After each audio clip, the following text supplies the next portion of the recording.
Бүгүнкү экспансияңыздарды айтып койсоңуздар, максаты эмнеде?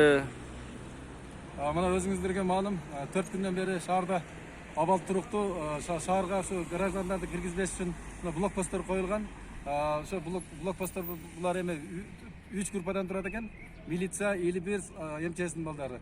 Эми ошону обеди менен ужинни элдерге айтып, тамактарды уштуруп берип атабыз. Акбал туруктуу. Элдерге рахмат айтышыбыз керек. Бүгүнкү күндө шаарыбыздын депутаты, Чыңгыз Айтбат аймак башкаруунун тургуну, мына депутатыбыз өзү да бүгүн келип, эртең мененкисин азыркы объекттин бүгүн чечип берди да. Сиз да айтасыңыз кыска. Эми туура азыр эми эң биринчи көйгөй ушул элдердин ден соолугу баардыгынан кымбат.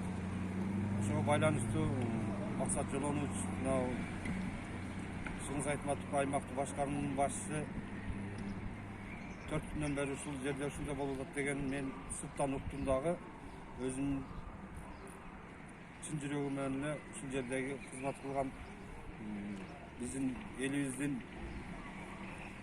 коопсуздугун сактап аткан ушул 3 топ деп атат. Ошолордун завтрагын, жагачы обедин алып келип бердим. Мындан буяна дагы абал турукташканга чейинки колдон келген мүмкүнчүлүктү бере бергенге сөз берем. Рахмат.